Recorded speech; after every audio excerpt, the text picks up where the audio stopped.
Hi, and welcome to today's episode of Women's Health Unwrapped. I'm joined today by Nikki Scott, who's here to discuss a topic that's very close to my heart and really does align with my values in what I do in my coaching and health support for women, which I'm sure I'll get to more as we go through our conversation. It's a topic that I know is going to be familiar with so many of you listening and is definitely relevant to every single one of you, even if it hasn't been something that you've already had to consider and bring into your life and build stronger health about.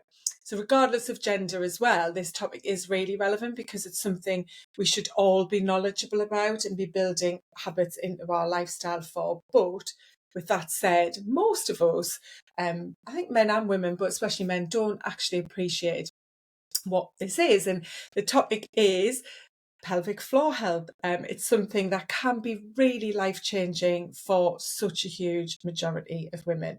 This is talking about pelvic floor strength, which can impact things like bladder incontinence, prolapses, even overactive bladders. So we're going to dive into all of that with Nikki today. So welcome to the podcast, Nikki. Hi, nice to be here. Thanks, Nicola. Yeah, as I said, it's a topic that is really important to me. It's something I'm definitely an advocate of getting more information out to support more women on. But just to get us started, I'd love to know from you what your most impactful healthy habit is at the moment. I suppose I know it's going to sound a little bit boring because it relates to what I actually train, which is to make sure that I do my own pelvic floor work every single day. I think that I've learnt in the past that although my symptoms might not be there, that I can't stop doing hypopressives, because if you don't use it, then you lose it to a degree, and so symptoms will start to come back in. So I have got into a very regular habit of getting up. I would say I probably get up half an hour earlier than I need to, so that I can clean my teeth, have a glass of water, and in my bathrobe, in my spare bedroom, so I don't disturb other people, I do a 10-minute hypopressive flow, and we'll probably dive into a little bit more what hypopressives is and what that means. But for me, that is enough to maintain. So it's for my maintenance, basically. It's my pelvic floor maintenance, so that I'm not ending up in a disastrous situation where I'm having to wear pads or pull up pants or even consider having to have surgery. So it's my maintenance, and it's a non-negotiable, really. It's something that I do every day, even if all the other things that I have good intentions for come in. So yeah, that's me, really. That's my habit. Fantastic. And there's so much that you've literally said in that sets up the conversation so well, but also is really relevant because I talk about habits, and this podcast is all about helping women to know what can impact their health and then how to go about building habits to support them in the areas that will most help them right now and to feel better in the ways they want to. And what you said about, you do it every day, it's your non-negotiable, it's 10 minutes, it's something that's just a part of who you are. That's a habit, and that's the power of habits, because they are automatic behaviors, actions, things that we do. And so when you can get to that place where it just happens because you've made it a habit, it's in your subconscious mind, then that's the superpower, isn't it? Yeah, I mean, we're all really good at being busy, aren't we? Yes. Yeah, you talk to any, I mean, I know I'm saying women here, but that's my majority of my audience, but men are the same. We're very, very good at being busy, and that's almost so that we can tell ourselves that we're doing a good job. And actually, sometimes we're not being busy doing the right things for ourselves. So, and with habits, it just needs to be something really, really small. So a small change, a small amount of time, which is why it's so great that hypopressives works for the majority of people within a kind of 10 to 20 minute window. And that's it. That's all you need to do, like every day, just to kind of keep all the nasty things that could happen to your pelvic floor into your future from ever happening. Yeah. And the other things you mentioned, which I've just noted down, were you use the term pelvic floor work rather than exercises. And I think you might have mentioned the word exercise, but also hypopressives. And this is what we are going to explore today, because what many women do know about pelvic floor is, you know, that term pelvic floor exercises, or maybe the Kegel exercises. I don't think even that word Kegel is really widely known and used amongst most women. So yeah, the way you referred to it, I want to get into that and why you're talking about it in Yeah. that different way. But just to kind of tee it up, Nikki, I've got some stats because, you know, you mentioned like incontinence and leakage and wearing pads, and now we've got those big knickers and doing this as maintenance, because the real key with this, but with all of our health, is to not wait for it to go wrong to have to fix it, because then it is so much harder. And I can talk about this as we get into the conversation, and I know you've got your story as well. Um, but there are so many women who are reaching that point where their pelvic floor is not working the way it should be. I don't want to say broken or damaged, you know, but it isn't right. And, you know, the research says that 25% of young women, so this is women between the ages of like 44 to 57, so this is not an old woman's problem. And there are stats about the actually quite significant percentages of younger women as well, in their 20s and 30s. But you know, 25% of young women, sorry, and then 44 to 57%, that's not the age, I've got that wrong, of middle-aged women are, so that's over half really, have problems with their pelvic floor, and 75% of older women are experiencing some kind of urine loss. And this is staggering to me. 3 to 6 million women in the UK have urinary incontinence, Mm-hmm. and 9.6 million, so that's almost 10 million, have some form of bladder problem, whatever that is, whether that's um,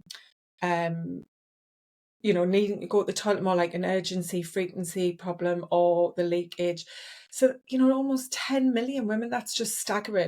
And it said 4 And in 10 women in the UK are regularly incontinent, but the issue is we don't talk about it. So many women might be suffering and not in those numbers. that's absolutely what I was just going to say, is Mm. that in my I've looked at many research papers around incontinence and other problems that women are having, which we put under that umbrella of pelvic floor dysfunction. And the thing being is that those stats are quite way off the mark, because there will be a high percentage of women who will not report their problems, who will not Yeah. be talking about it, who will not be thinking along the lines of telling someone about it. So those stats themselves are shocking, but actually they're quite wrong. We know that the numbers are way higher than that. So let me just throw something in there, Mm. in that one thing that we are never told ever is that every single postnatal woman needs to have some form of rehab, whether they have an issue or not, because their body needs to be put back together after having a pregnancy and after giving birth. Even if they sailed through the pregnancy and they sailed through the birth, the body has gone through massive changes, massive, just changes, and you know, all these things have happened to allow for the focus to be on the growing baby. And so the mother then should have targeted, proper rehab to, just as you said earlier, to prevent ever having any issues further along the line. Unfortunately, most of the people I see, that I would say that's in the high 90%, is people that already have an issue that they've been living with for a period of time, and they've waited till it's got to a point where they can't live with it anymore, Yeah. and then they've come to me. Whereas if we were getting to women as soon as they've had a baby, they need treatment as soon as, then you know, a lot of these issues later on in life would either not be there or would be a lot less. However, and I'm going to be very cynical now, you talked about percentages of women with incontinence. It's massive business. And that is the thing, is that why put something in place that would take away all of that revenue for the people that provide those pads and those pants for women. Yeah, So yeah. that's a good point. I know through my experience, I was very ashamed of having problems with my bladder and pelvic floor. Mine were caused by the type of delivery that I had to have my daughter, and I just felt really embarrassed about, the fact that I was leaking. So I didn't tell anyone, I kept that a secret. And it really did impact my life in so many ways. And obviously, you'll see this all of the time with the people you work with. My mental health was massively impacted. I was already someone who was struggling with anxiety. I had panic disorder. I would get very highly stressed, and I was just in that state of fight or flight a lot of the time. And then when this was added into the mix and I had to return to work after maternity leave, knowing that I had this urgency problem, I had a leakage problem, I was having to wear pads regularly. To exercise, I had to wear a pad, and that pad would be absolutely sopping, really heavy and soaked through at the end of the session. We had communal changing rooms, so, I had to then use the toilet before the classes we did at work and go in the gym, and then when I finished, before going in to get changed in front of everyone. All of that just became so intense. This story that we create about any kinds of challenges we might be facing like that. So it has a huge ripple effect into your life, Yeah. in your relationship, and just so on. And people would comment and say, "You go to the toilet again," and I had this massive stigma about how regularly I needed to use the toilet. And so it just has such a detrimental effect on women. And I was 32. That's so young, and I had my Yeah. daughter. And the support from the NHS was absolutely shocking. It was go Yeah. away, wait 6 months, we can't do anything, let's see if it repairs itself, even though they knew the type of delivery I had was renowned for causing these kinds of bladder traumas. And then it was at 6 months, okay, we'll put you on a waiting list. And then it was, another probably 9 months before I had the first tests, and then a wait for physio. And then, okay, what do we do next? More tests. And it's just such a real challenging process, isn't it? Oh, yeah. I mean, unfortunately, that's just the way that it is. That it's not seen as an emergency service, really, and because of the way that the NHS is run now and the state that it's in, it just means that there isn't that support. And I'm kind of fighting a losing battle by saying that every postnatal woman needs rehab. They do. There isn't the money for it. You won't get it through the NHS, and you do have to seek it outside. But it doesn't have to be something that's really expensive. But I just think women need to be, through the NHS, given the choice. Look, here's almost like your physio in a box. Here's some information about the things that you can do, because you will need this in order to heal better. And that's whether you have an issue or not. But, most women's bodies are left fairly weakened, fairly disconnected. All of these words that, we're just expected to get on with our lives, look after a new baby, and then be fully okay. And we put that pressure on ourselves to go back to the gym and do all these things. But because I know I've been there myself. But I just think that if we could even be saying to women, there isn't the funding within the NHS, this is something that you're going to have to seek outside of the free treatment.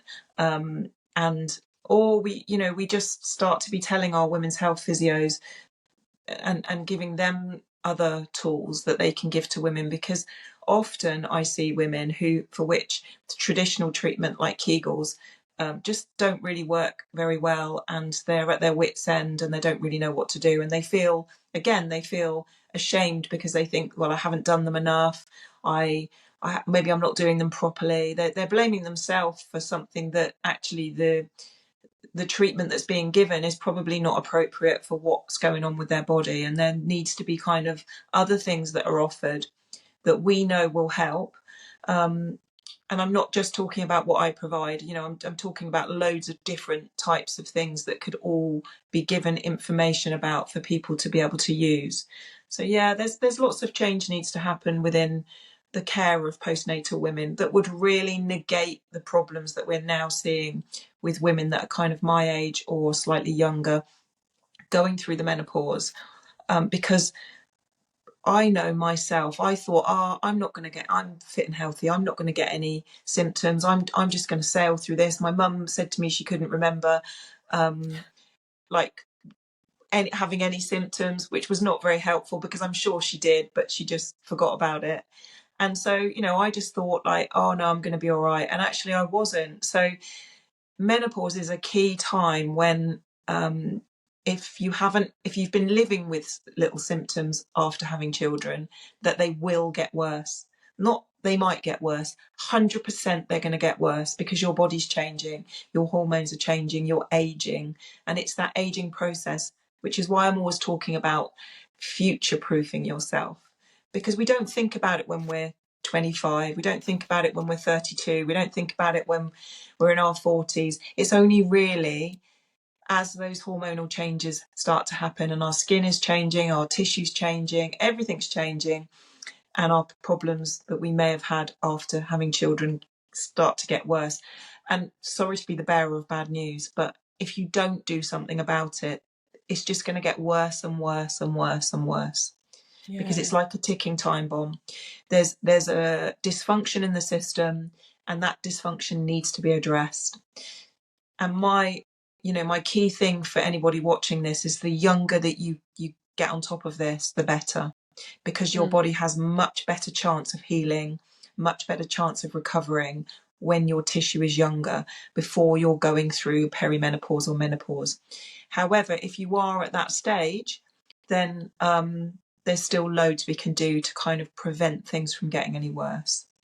Yeah, and the whole menopause conversation relating to pelvic floor health is really important. And again, it's something we just haven't been educated on. The lining of the vagina, the bladder, that whole area has, we've got the estrogen receptor cells in every part of our body, but especially in that area, it is really changing, isn't it? We've got the vagina has its own microbiome. It can become really thin, as you said, that the linings are changing because of the reduction in hormones. And if there is something there already, which in many women's cases there is, then we are very, very weakened because of those hormonal changes. And so waiting for the fire to have to put the flames out is not the way to go on.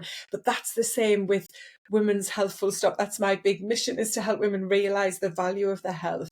And it's so interesting when I have conversations, especially with corporates, about working with them. There's this worry of doing something around menopause that isn't inclusive for everyone. It's like, yeah, but we don't have that many women of that age. And it's like, great, let's get this in front of those younger women and make them care, make them realise how important it is to take care of themselves, because the healthier, the stronger you are at a younger age, the more chance you do have of having less symptoms, not just from menopause, but you are massively reducing your risk of illness and disease in so many different ways. And this is, we know, widely spread amongst women. It becomes a huge challenge for women as they age. And none of us want to have this problem, because it isn't nice to be leaking, to not be able to hold your bladder, and so on. So we kind of need women to grasp this as early in their life as they can. That's one thing. And I do think the fact that, again, pelvic floor exercises aren't something that's widely talked about or taught, but it's the only thing that usually is mentioned. The Kegels, like squeeze it up and hold it, and so on. And he said, for many women, they aren't effective, and sometimes that's because we aren't doing them right either, because actually sometimes we're putting too much tension down there, aren't we? So you've mentioned hypopressives, and I'd love you to start explaining what that is and why it's different to those typical pelvic floor Kegel exercises, some of us or a lot of us know about. generally, and the thoughts are changing around pelvic floor dysfunction and the treatment of it. So I'm just saying that generally I see people for which traditional treatment, which is what they've been given, Kegels, don't work sufficiently or don't work at all for them. And there's many reasons why that might be. And a lot of the time it's because we give that one treatment for a whole myriad of different symptoms. So, for example, someone might not have had children, but still be leaking or have some sort of incontinence, because it isn't just urinary incontinence that's an issue, fecal incontinence is an issue as well. It may be that someone's got a prolapse and they might just have one organ that's moved, or they might have multiple that have moved, causing all sorts of different symptoms from the fact that there's multiple organ prolapse. You might find that someone has they can't stop their flow of urine, so that they when they need to go, like an urge, they just wet themselves. You might find someone has a lot of pain there. So what they're doing with traditional treatment, if that's the route you've gone down and you've just been given Kegels, is giving you one thing to fix everything. And that's where they fall down, is that it's like the umbrella of pelvic floor dysfunction is all of those things. And some women can have multiple things going on, and yet they're still just given one solution. It's like, you seeing 5 different people with different knee problems, but giving them all the same exercise, that it wouldn't be appropriate for everyone, and therefore they're not appropriate for everyone. So I'm sure there's some people that are listening to this that will be like, well, I do Kegels and they're absolutely brilliant and they've saved my life. Well, good. That's amazing. What you've got to remember is that I see people for whom they've been doing them for years and years and years, and I'll tell you a little bit about my story with Kegels, where they just haven't worked and they've given up on themselves. They've given up on the exercise, but they've also given up on themselves because they think that they're useless and they can't do them properly. So I was told, I went down exactly the same route as most people I see, which is go to my GP, referred to a women's health physio, given Kegel exercises, no internal examination whatsoever, nothing. Nobody looked to see what was going on. They just prescribed an exercise that then made my symptoms worse over time. So because I had an episiotomy scar, what happens with scar tissue is it creates tension around the area because things are being pulled together to form a new seal. Yeah, makes sense. So areas of that scar would have had quite a lot of tension already, and other areas, the tissue around it would be really, really stretched towards it. So those areas that are stretched are what we call weak, and the areas where there's little bits of tension is where we're saying we're overly strong. And that's all just contained within the scar. And imagine the pull that that's creating on the rest of the pelvic floor area, all of the organs, etc. Everything's going to be being pulled out of position, which potentially could then cause a prolapse. And often, if we see prolapse with a scar, Kegels, pelvic floor squeezes, are really the worst thing someone can be doing because they're over tightening areas of that scar tissue that are too tight in the first place. So for me, I was given pelvic floor squeezes, and over a period of time, my symptoms got way worse, to the point where I just had to stop, go and see someone, and actually I had areas of my pelvic floor which were just stuck on that kind of tense, and actually really painful when they were worked. So through a bit of therapy with a private women's health physio, she was brilliant. She helped release them off, and then I could get really good benefits from doing hypopressives. So I've kind of given you a backstory about Kegels. With hypopressives, the difference being is that Kegels will work very much on the premise that there's a weak structure, we need to strengthen it. And actually, it's not a weak structure, it's a dysfunctional structure.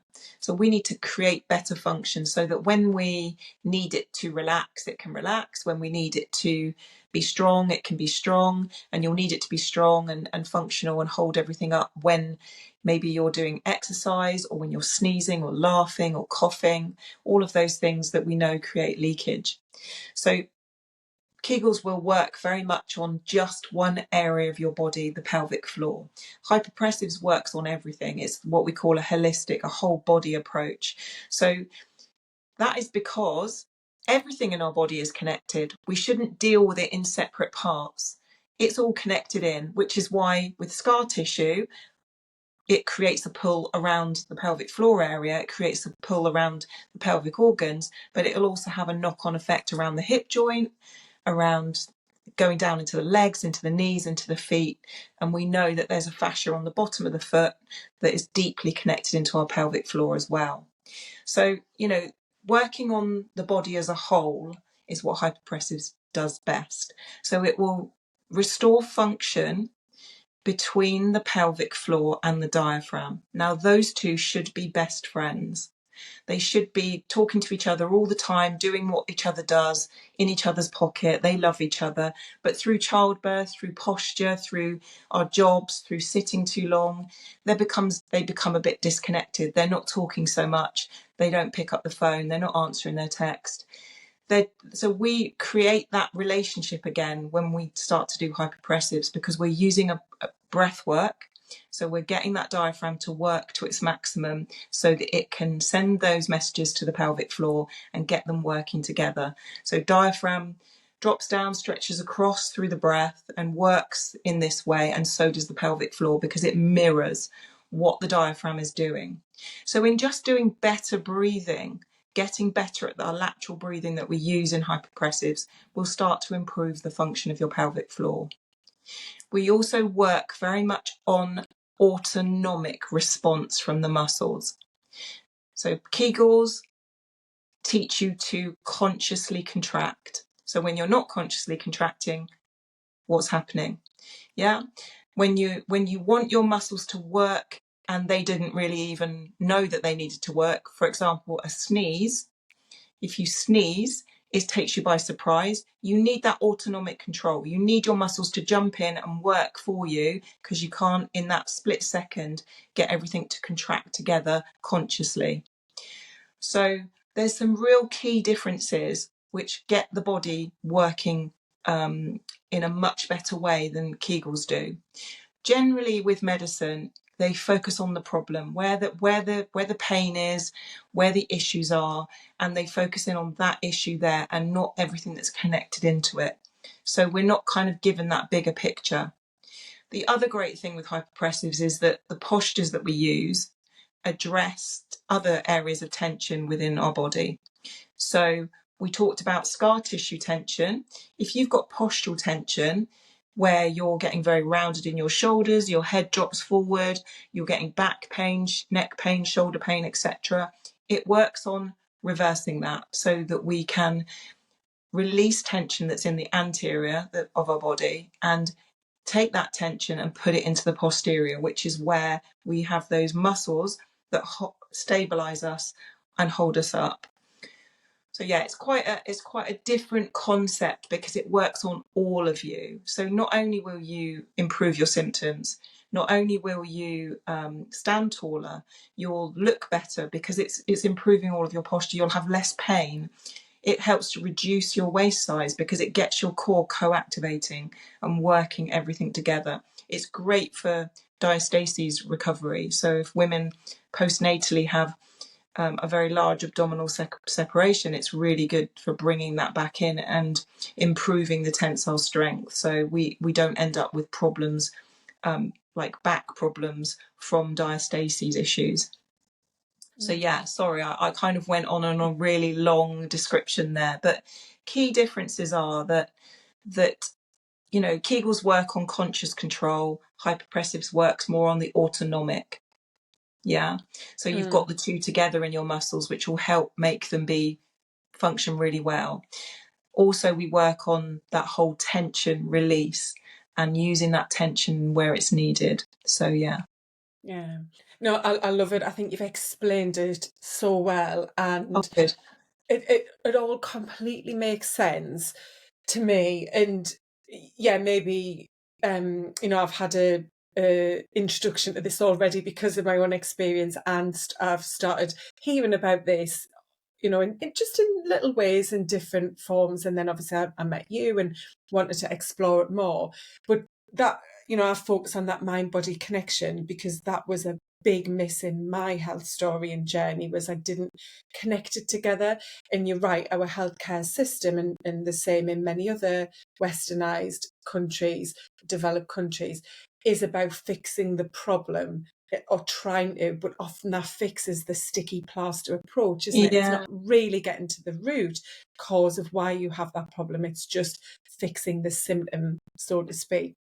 And it's just so frustrating to think, and I know you'll feel this massively, that the NHS is working in this way when it comes to this particular area of women's health, because of the millions of women who are being impacted by it and those ripple effects it has on their life. And I think for some women, and I can imagine this again is a big number, who reach that perimenopause mid stage of life, who are dealing with the other changes that brings in their life, and then this, is perhaps new, perhaps they've been, managing okay with it, but then, as you said, it becomes a problem at this stage when everything is shifting in our hormones, that it's just something that it, tips them over the edge, so to speak, because, a lot of women are struggling with their confidence because of changes that are happening in the other areas that menopause impacts. And so this is a really, really big one that, like I say, I know for me, and you know this, to be incontinent is really difficult to navigate when you are having to go to work, when you're amongst people, when you don't always have access to a toilet. And I just want to kind of touch on, I said at the beginning that, this conversation is relevant for everyone, men and women. We all have a pelvic floor. I think we naturally think about it in the context of women and our health, and especially because of pregnancy. But this is really important for men as well. And poor pelvic floor health can be caused by our posture. You've mentioned that. And so, yeah, it's so relevant for all of us, isn't it? Because especially when many of us work at desks, or, we're quite yeah. static in our lives. Yeah, I mean, work positions, sitting in front of computers and then coming home and sitting in front of the telly, looking at screens all the time, just really encouraging like anterior tension, which is not what we want. And as you age, everything's kind of heading towards the floor more anyway. So for men, improving posture will massively help their pelvic floor health. And I was thinking about it when you were speaking, is that it doesn't have to be that you've had a baby either. I still see women who have never had children, and yet they have pelvic floor issues. We just have that, the fact that the way that we're built, our physiology is very different to men, means that naturally that needs to be functioning really, really well. So any woman really that's watching this or thinking about their pelvic floor, they should be doing some maintenance for it, really, because it's very, very important that you don't have these issues as you go into older age. There's statistics out there, I can't remember what they are, that there's a research paper that looked at reasons why the elderly go into nursing homes, and it's mostly because their family can't cope with their incontinence. So I know there's a high proportion of elderly with Alzheimer's and dementia, but people don't think about the fact that incontinence plays a massive part on why those older people go into nursing homes, is because of incontinence. So we need to be doing whatever we can, and that's men and women. So, Yeah. yes, men have pelvic floors. Men will be worse than women for doing something about maintaining their pelvic floor unless they have an issue. So it's very rare that I see men that come to me with issues, but often I do. They'll have problems with getting up to go to the toilet at night multiple times. We know that there's male incontinence because there's male incontinence products in the supermarket or in the chemist. So there's pull-up pads, there's pads for men as well as women. So we know that there's an incontinence issue there. It tends to be as men get older. Again, we don't talk about menopause in a male environment either, but they have a big hormonal shift, and that then will also cause tissue to change and age, and pelvic floor to change as well. So often, if no issues through their life, it may be that as they hit that hormonal change, they start to get issues. Men tend to have things like hernias more than anything, and that tends to signify that there's a weakness in the system. So I tend to talk about the body as a system, and it's a pressure system. Anything that you're doing throughout your daily life creates pressure, and pressure will rise up to quite a high point depending on what you're doing. So for example, heavy weightlifting, or I was talking to a lady yesterday who's a stonemason, and so she doesn't have any children. She's got a prolapse because she's been lifting heavy objects all her life. That's her job. But for men, they tend to do those types of jobs where they're lifting heavy, or they'll go to the gym and they'll lift heavy. And so, and you see footballers that look like they're in the prime of their life, and yet they're suffering with inguinal or abdominal hernias, and all those hernias are signifying is a weakness in the system.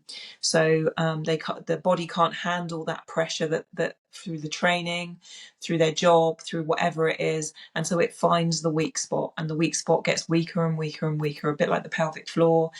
And then you have an issue with it. So all it is really is pressure management, and rebuilding that system, getting it functional, so that when you do those things in your life, because you want to go and live your full life and best life, that you're able to do that. You're able to handle that pressure. You'll be able to go for a run. You're able to do whatever you want to do without having to worry about leaking. So men will typically have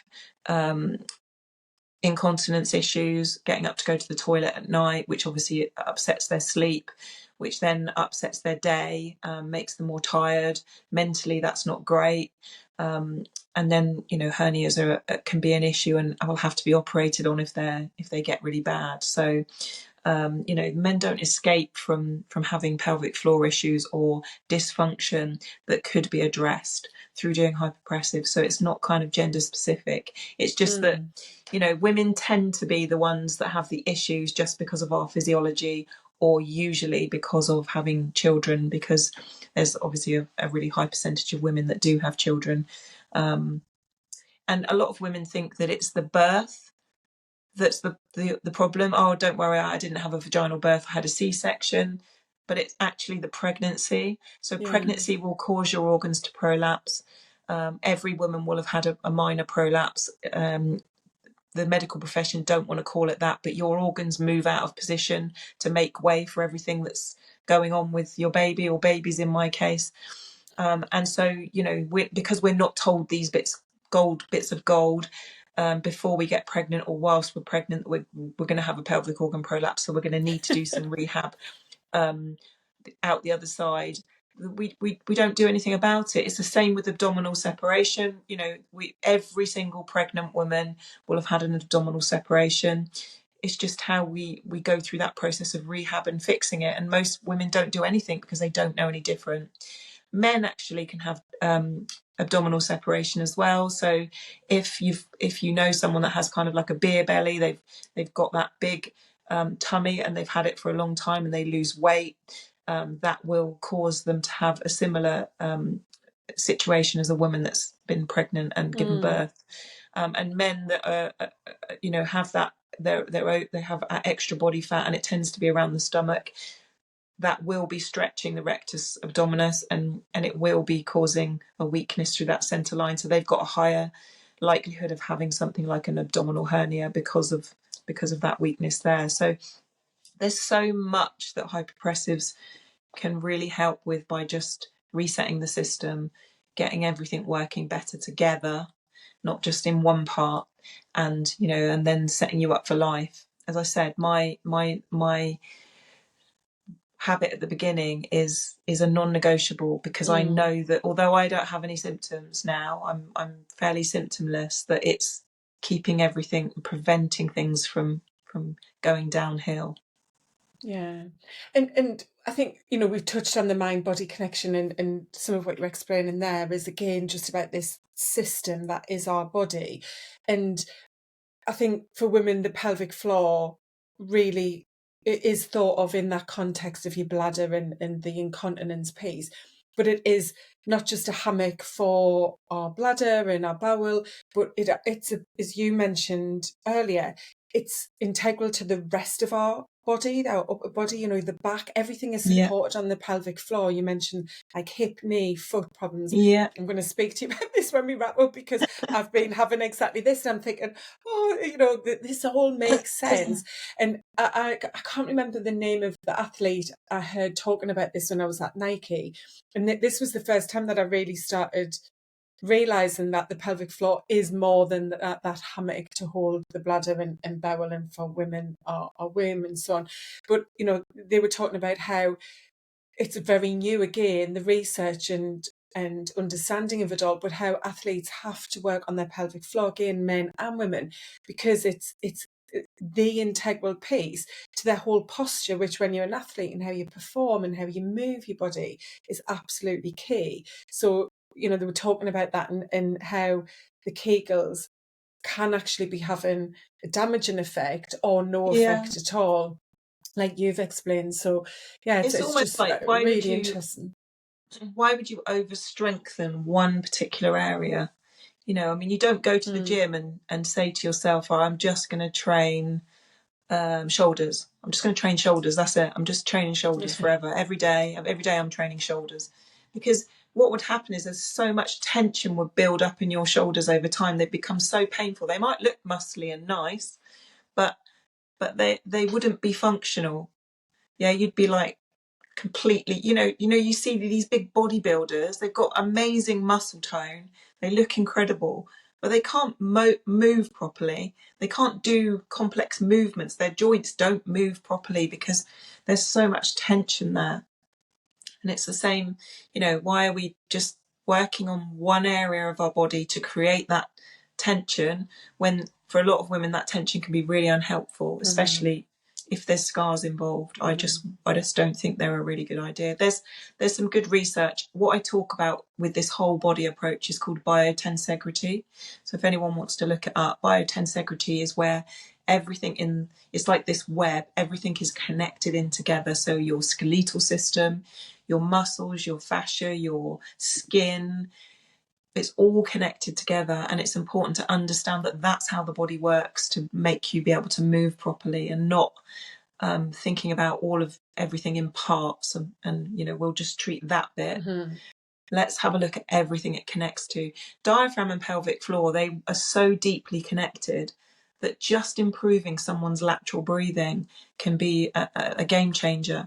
I'm just going to give you a little case study. I've got a friend who, she won't mind me mentioning, I'm not going to mention her name. She came to me because she was having really bad back issues.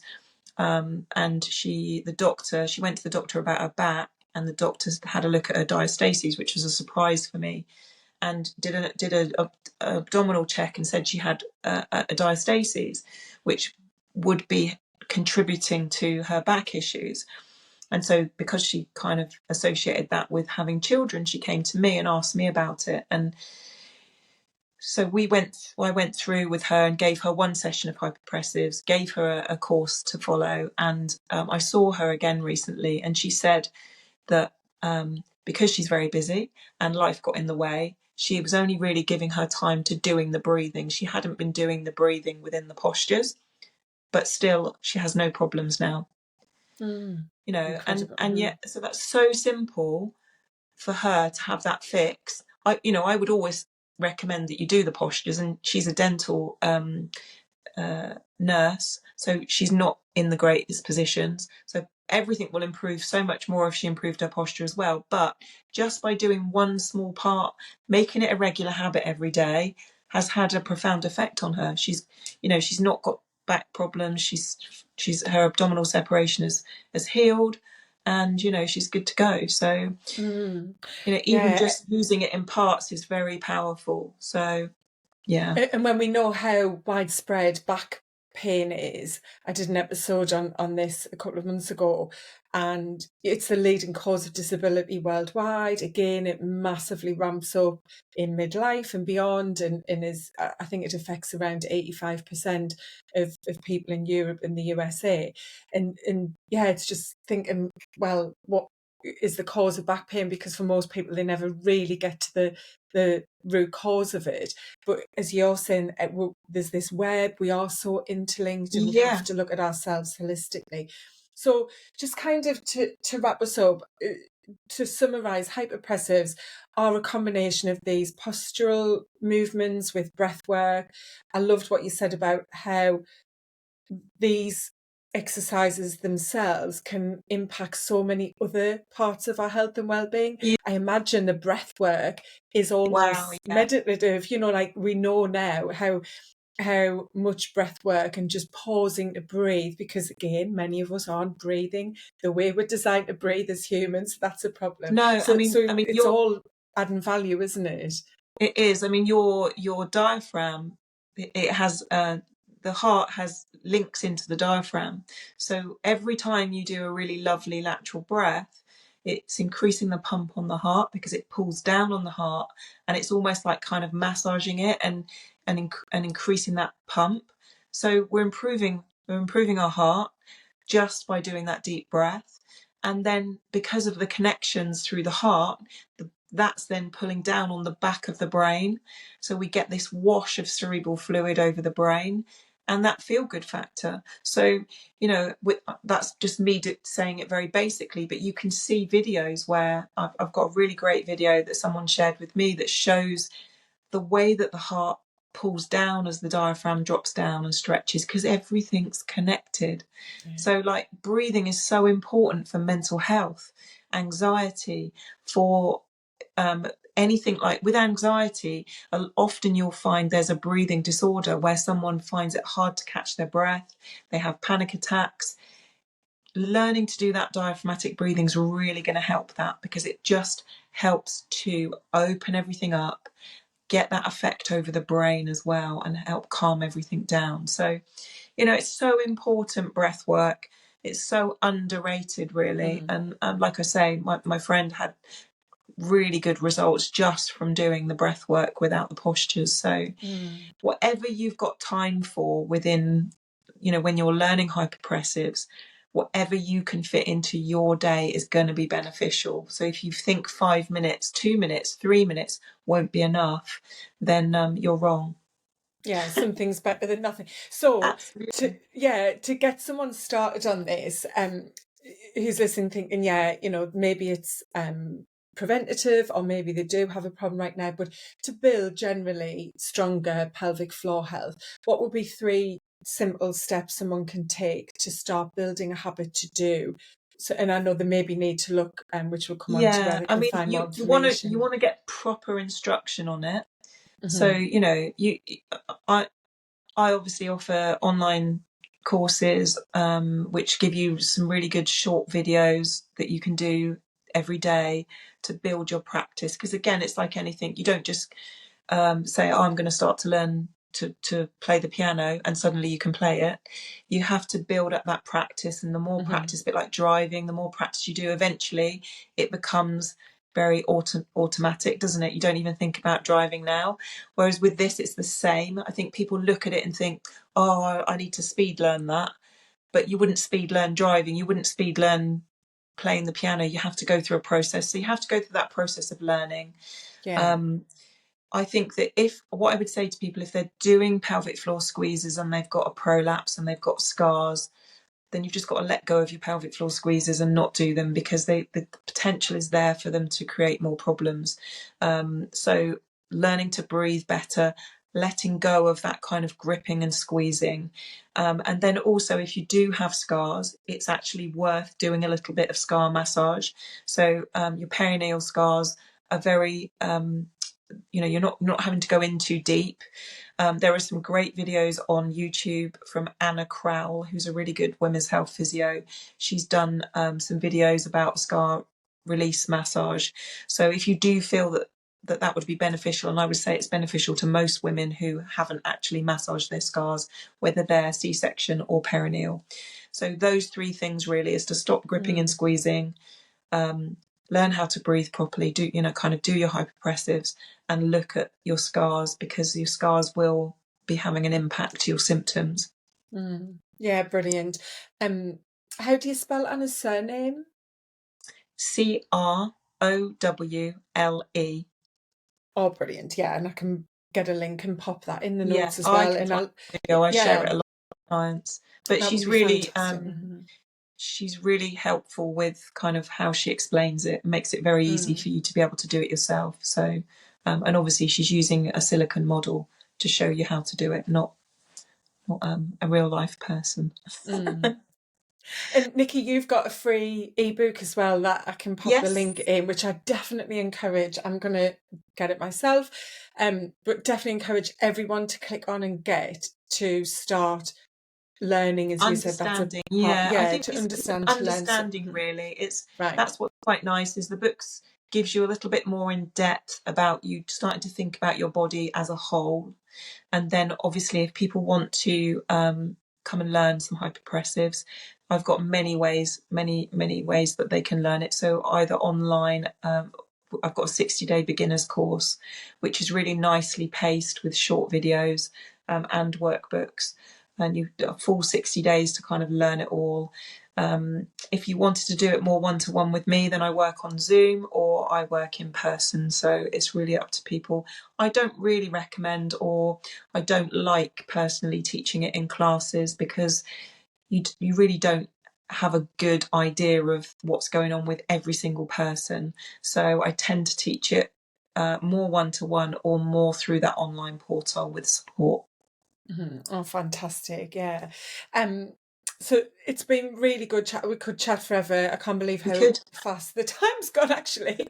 It's just such an interesting and important topic. It's one, yeah, that is amongst many areas of women's health that isn't sadly, researched properly and understood properly and educated. It's like we all need a lesson, at some early stage in our life as women to really explain the truth about our bodies and our health Yeah.